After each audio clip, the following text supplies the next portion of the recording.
how many times have you woken up in, the morning and all of a sudden there's this text on your phone, right? Oh, literally, this is actually something that happened to one of my managers. This dude texted, he's like, hey man, well, it was a girl. So he's like, hey, Serene was her name as the manager. And it literally says, I'm really cold. I can't come in today. I kid you not. And so she's like, I haven't even heard that. Do you have a cold? Do you, is there are you physically incapable? And he's like, no, I'm just really cold right now. I put on a blanket, but I'm still cold. I don't think I can come in. And she basically responded, get your ass to work right now.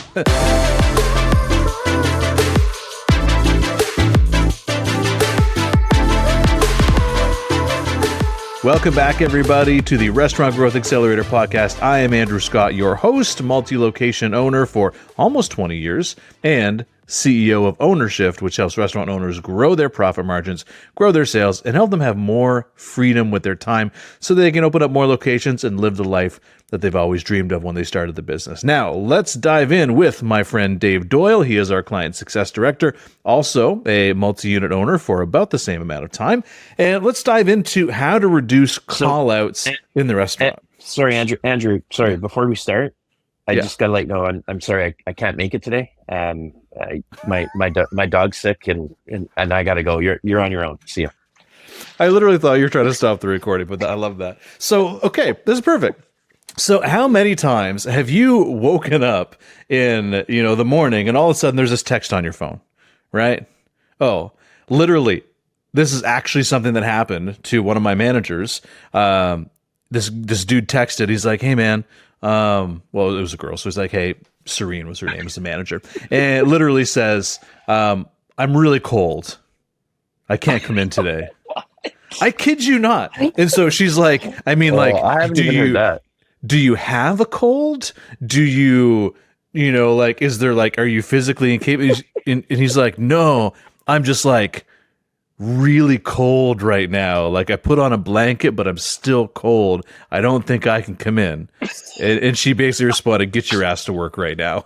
So he tried to call in cold. Now, granted, it does get cold sometimes in some parts of the world, but that was probably the one that stuck out to me the most. So now let's talk about how we can reduce that, because here's the thing. Most restaurant owners, when someone calls in sick, what do you instantly think? What's the first thing that comes to your brain?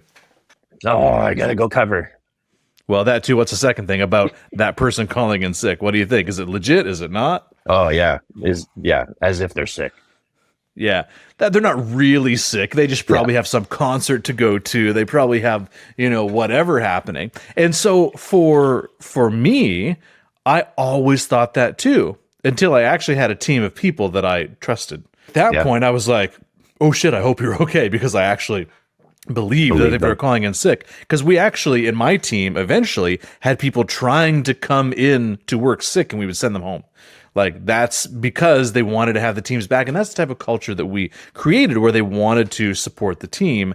And so they would come in and we would literally send them home. No, don't worry. We've covered you. Just go home. It's a different thing than have everyone being I'm out. I don't want to cover. I don't want to come in. It's cold. I don't want to do that. So let's talk about that a little bit. The first thing I have to say is that if you have a lot of people that are calling in sick, or actually let's go back a step. How do you know who is calling in sick the most, and do you track it? Let's start there. Because if you actually don't track who is calling out and how frequently, how do you know if there's any sort of pattern? Because every time someone says that they have a problem with call-outs or people missing shifts or not showing or a lot of reschedules or swaps, see, very common to do that, I ask, okay, I want you to track it every time that happens. Every time you do payroll, you have the schedule that you made, and then you have what actually happened. So every time there's a difference in that, track it. Just by person. And 9 times out of 10, we find that 90% of the reschedules and sick calls and everything come from 10% of people. Yep. Right? Now, what does this actually do to the rest of your team? Well, frankly, it pisses them off because they either work short or they have to pick up the slack for other people. So they have to do all these things. And it frustrates them because they feel like they can't rely on those other team members. Now, if it's your entire team, that's a little bit different story, but I actually haven't seen that yet. I usually see it segmented to a few of the people that provide this overwhelming issue for most of our restaurant owners, and they cause all the stress. So there's a couple things that... Typically if it gets worse than that and it becomes more people on your team, it's usually because of those one or two bad actors that you've kept on too long, and now it's filtered into the rest of the team because they're getting away with it. So then the rest of the team starts trying to get away with it. Yeah, that becomes the standard, right? Yeah.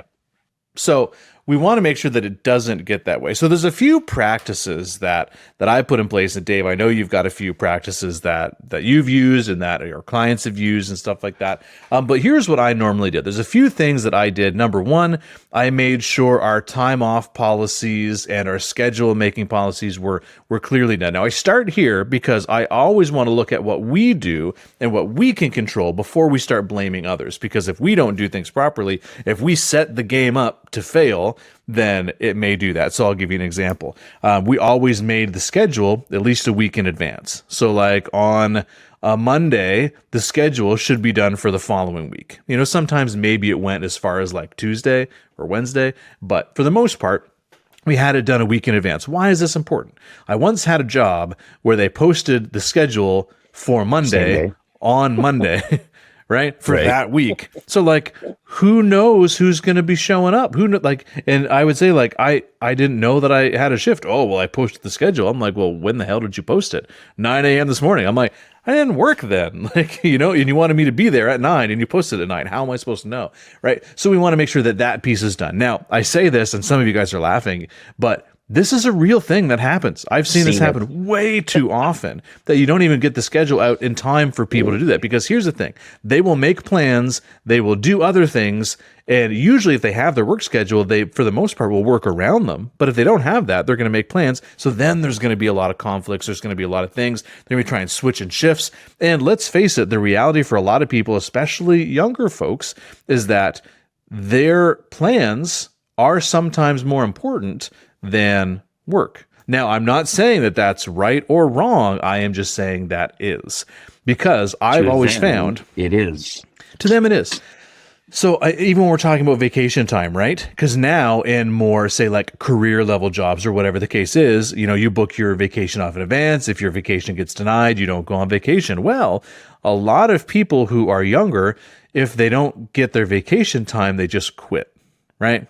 And then who ends up filling the gap for that? Well, it's you. And guess what? Then you have to train them and you have to go and spend the money on doing all that extra work because of that issue. Maybe because either, you know, we didn't get ahead of it, or another thing too that I often see, which leads to this, is when sick calls become really, really big of an issue is when there's not enough staff to begin with. So my rule is always that we want to be 110% staffed. But Andrew, I can't afford that. I'm not saying 110% scheduled. I'm saying 110% staff. So for example, just for easy math, if you need 100 hours on the schedule, you need to have 110 hours of availability. Because every week there's going to be someone that's going to be sick. There's going to be someone that is going to need to step out early. There's going to be a change somewhere in your schedule every single week. Because again, with 4 locations, like, yeah, it's a daily occurrence. Right? It's just going to happen. That is life and that is business. It's going to happen. And there's no way we can prevent it. What we can do, however, is be prepared to handle it. And that's what we want to do. So by having enough staff, because my goal was always, you know, if someone wanted 40 hours a week, you know, we would base the schedule on them getting about 35. So that way, if a shift opened up, they would still have the incentive of wanting to grab that shift. Because if they were already over their max, of maybe they were doing 44 hours, because where I live, that's the overtime limit. And, you know, I never wanted to pay overtime. I did sometimes, but I tried to avoid it. So 44 was that limit. And so if they're already at that limit, yeah, they're going to be like, no, I'm good. Like I have all I have all I need. There's not that incentive for people to want to pick up more. So I always wanted to have everyone with about, 90, 95% of what they're looking for. And I wanted to make sure I had enough fluidity in the schedule, because if you are 100% staffed, when somebody calls in sick, nobody's there to cover. It's you. And then instead of working on the business, you're working in the business, and you're not moving it forward, all because you didn't proactively plan in advance. So that is one thing. I love it. I love it when owners say, yeah, I'm fully staffed. And then you say, okay, well, how many hours are you working a week? Oh, it's 60 or 70. I'm like, okay, you're working in your business as a frontline operator 70 hours a week, and you think you're fully staffed. So where's the backup? Where's the coverage? Yeah.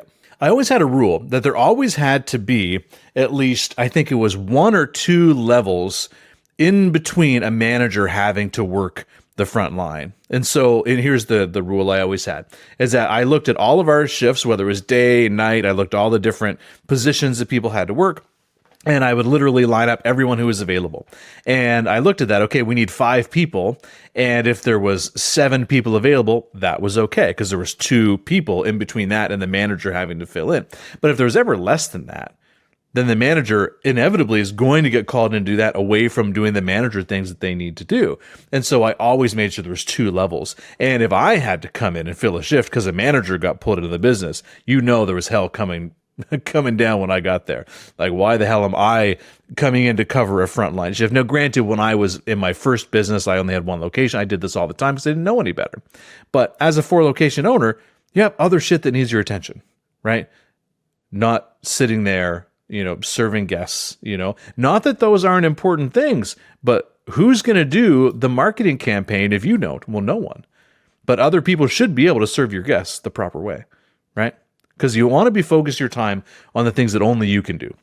Because if you don't focus your time on the things that only you can do, they don't get done. So that's where we have to focus in on that. Anyway, that's a little side quest for us. But today, what we're talking about are those sick calls. So what I often did is I often made it very clear in the orientation, hey guys, here's how our sick policy works. You are responsible for finding your own coverage. So for example, if you're sick, we want to make sure that you go out and take the effort to find someone that could potentially take your shift. And most of the time, just what we wanted to avoid was people that would just call in and say, hey, I'm sick, I'm not coming in, click, and then that was it. There was no repercussions. There was nothing after that. So we always got them to say, okay, here's the phone list. Why don't you call some people? We wanted to download that work to them, because here's the other deal. We want them to be proactive, because most people, can start to feel themselves getting a little sick before it actually happens, right?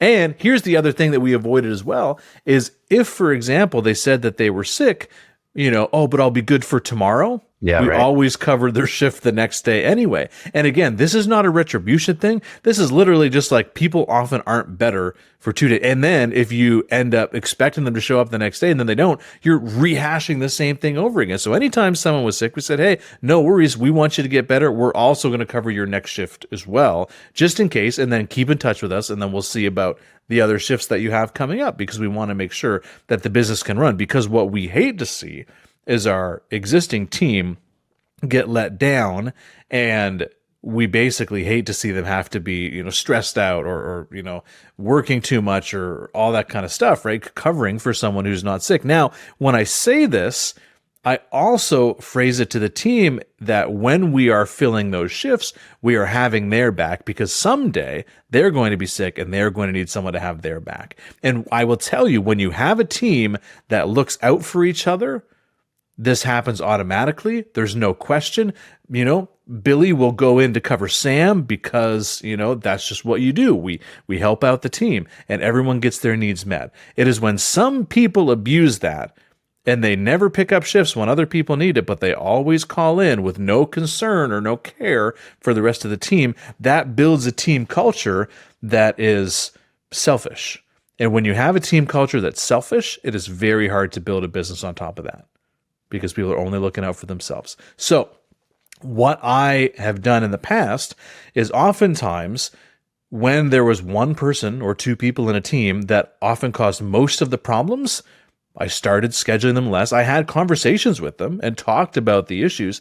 And again, it's not about you it's not about you being sick, because you know what, you're sick. It is what it is. It happens. But how can you possibly be sick 5 times as much as every other team member that we have here on average? Right. And someone would have an allotment of sick days, legally protected in our area. There's a certain amount of sick days somebody can take.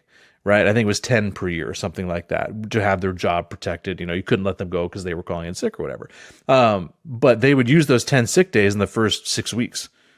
Right. So your run rate's a little high here on that. And so those people, we found, once we either had the chat with them, hey, this is what the expectation is. Then if you don't follow the policy, then, we're going to have to adjust your scheduling because we can't go short all the time. Then the problem stopped. Or when those people left and they got frustrated because they didn't like being told that, they had to look for coverage when whatever happened, then all of a sudden the entire team performance improved almost every time. Yep. When they weren't there. Getting rid of the bad apples always fixes the problem when you have that toxicity in the team in any way, shape, or form. Yep. So oftentimes, if you're struggling with this, you either don't have enough staff, you're not planning well in advance, or you have some of the wrong people on the team. That is where we start. And then if that isn't the issue, the next thing we go into is how we're actually framing our policies around the sick calls and what we expect from our team, and diving into that team culture of having each other's back. And we have to continually reinforce that. And it will take some effort, and people aren't going to like it at first, but you have to continually do it until it becomes the norm in that culture. Right. And so those are a few things to start with. Now, we do have a few tips and tricks that we can use. So I know Dave's been patiently waiting to jump in with those. So let's hear a few of the things that we can also try to basically make this issue a little bit better for all of our owners out there. Hey, real quick, if you're a multi-unit restaurant owner or you're looking to become one, I've identified the 3 deadliest mistakes that are killing most restaurants right now. And more importantly, I'll show you how to avoid these exact mistakes. Just grab my free copy of the Multi-Unit Restaurant Playbook by going and clicking on the link in the description below. Inside, you'll discover my proven system for building a restaurant empire that runs on autopilot, and the mistakes you must avoid if you want to stay profitable and scalable. So get the free playbook and transform your business today. So it's funny because as you were talking about your policies, it's like almost a perfect mirror image of mine. And even though we were in the same franchise, I don't think either of us learned that information from our franchise. And so creating that culture was very independent, which I think is obviously why we're working together, and why, why this is even happening is because we attracted each other, because we had the same philosophies and ideals. But my policy was exactly the same. And, at each location, it was a small team. Like I'd have 8 or 10 people on staff to cover my store.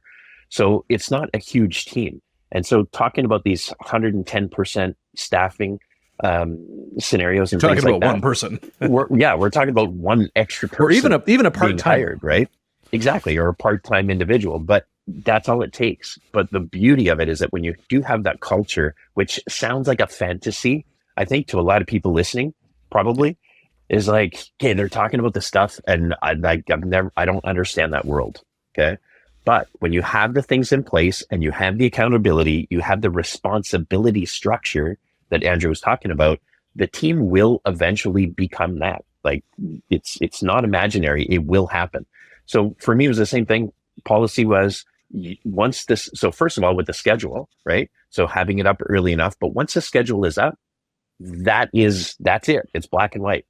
Anything on the schedule is your responsibility to cover at that point. That's not my schedule anymore. It's not my responsibility. That shift is yours. You own it. It's up to you to get the coverage. And so the policy was you get the call list, see who's available, make the calls. If you cannot find somebody, then you go to your next in command. So the supervisor. If the supervisor can't help you, the supervisor will take it to the general manager. And if the general manager legitimately cannot find something and we're still trying to get this covered, then I might get a call as the owner from the general manager saying, hey, we've tried this.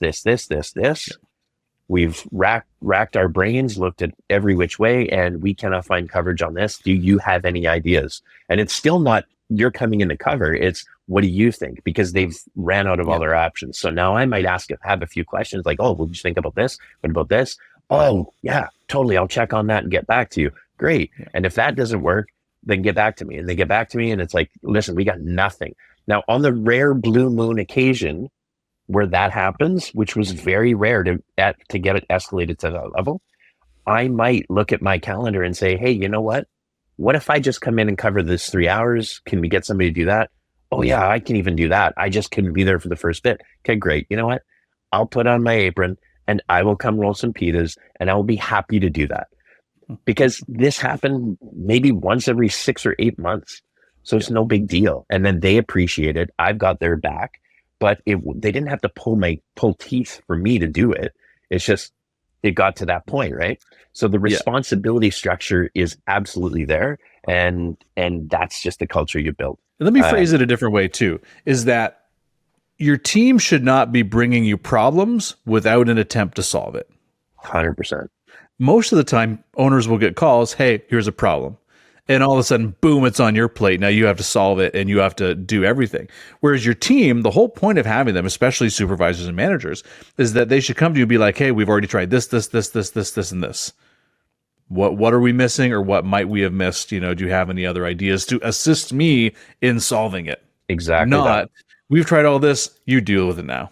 Yep. I never got anything dropped on my desk. They were coming to me for advice as a final push to find a solution because they've already tried a bunch of their own solutions and it wasn't working. So love it. Want to talk about attendance golf? Let's do it. So I think it was actually a client that brought it to us in some form and then we overdeveloped it and had fun with it. But basically it's a spreadsheet. Everybody knows how to play golf. You're trying to get par, right? Or under par. So you want a minus score. So what we do is set up a point system. So we'd have a grid with all the team members for the calendar month for every day of that month. And every day, if somebody called in, then they would get a stroke against them. If they called in with coverage, meaning they covered their own shift, but they called in, then it would only be half a stroke. So we'd give them a 0.5 mark, right? Because they did the effort, whatever. If a person was late, so whatever your late policy is, so mine was always, if you're clocking in more than 5 minutes, or if you're not on location 5 minutes before your shift, then you're late, period. Like you got a big L, right? So if they're late, then you get an L, which is a 0.5. So now they're gaining points when you're trying to stay at zero or go under par, right? So by the end of the month, if you'd called in, twice with coverage, then you have one stroke, you're one above par, no big deal. So how do you get under par in this game? By covering shifts. So if somebody calls in, the person who you got to cover actually gets a negative 0.5 or a -1. I think it's a -1. If you cover a shift, you actually get a -1 point, which now you're under par. So it's like getting a birdie on your golf game, right? Okay. And so by the end of the month, if you're in the minus, you actually get a bonus for that month. If you were at zero, you're a rock star and you get recognized. But if you're in the pluses, if you have 0.5 or 1.5 or something like that, then it's something to look at. And we're going to be taking a look at that. Now, and then there's a point structure where if you're at, as soon as you hit 1.5, it actually becomes a verbal warning or a conversation because that's enough to justify that. And then if you hit 2.5, then it's a written warning. And if you go over 3, then there's potentially suspension or consequences, because to rack up those points, you have to do things pretty poorly, meaning you got to do a no-show or something like that, right? Yeah. And so when you lay all this out and you put up the standings at the chart on the wall, everybody knows exactly where everybody's standings are. And like Andrew, you said before, when you're tracking these things and you actually pay attention, it's usually 10% of the people causing 90% of the problem. When you have it laid out on the chart on the wall, it's very, very obvious, very, very quickly who the repeat offenders are and where the challenges are. And people automatically level up by getting lower scores because now they actually see it in black and white in front of them, and they know exactly what the consequences are because you've spelled it out, you have the policies laid out, and it actually becomes pretty fun and competitive, and people are working for bonuses, and people are trying to get a minus score, which means covering shifts for people or doing something awesome, which is great. That's the culture you want to build. So if we pause for a second and just understand that what we've done is because we all know as owners that we like the people that cover shifts more, and we generally dislike the people who call out and don't show and that or are late and stuff like that. We know that's a negative, and we know that covering shifts and coming to, that's all a positive, right? But when you actually lay it out so that there's a score and people can see it, all of a sudden we haven't actually changed the definition of whether those things are good or bad. All we've done is allowed people to see the repercussions of their actions, right? All we've done is basically created a game where the ultimate outcome is one favorable for the business. And so when we talk about things like bonuses, we want to set people on the same side of the table as you. And I'll give you an example. Maybe if you have a kitchen manager, you want them to be bonused on their ability to reduce their food costs. But maybe it might be another piece of it as well, where there should be, a lower amount of comps, or maybe there should be something tied to whatever it is that if they hit those things, they win, but the business wins as well. And so all we've done is just created a structure where the right things are the right things for both the business, and we've made it so it's the right thing for the team as well. And they get recognized for doing the things that we want them to do. And when you set up the game like that, you start to have a lot more success, because then we're all on the same side going towards the same things. Our interests are aligned at that point. Does that make sense? Win, win, win. Absolutely. Winner, winner, chicken dinner. So if you're struggling with people calling out, if you're struggling with, not having enough staffing, if you're struggling with working too many of those shifts yourself, hopefully these are some of the things that will help you improve, because it doesn't have to be that way. The easy thing to believe is that, all employees suck, when in reality, it just might be that you may not have the right ones, or you may need also some work in hiring better ones. And how to do that, right? And at the very least, structuring your entire organization so that the good things are recognized and the bad things are not, and there's actually a consequence for those, that in itself will just allow everyone to see the game the same way that you see it, and that will ultimately end up with more results in your favor. So Dave, thank you for being here today. Hopefully this is helpful for everybody out there, and let's make sure we work less on the front line and actually work on our business and grow it, and so you don't get sucked back into it and stressed out like most of us have been for way too long. All right, later everybody. Bye-bye.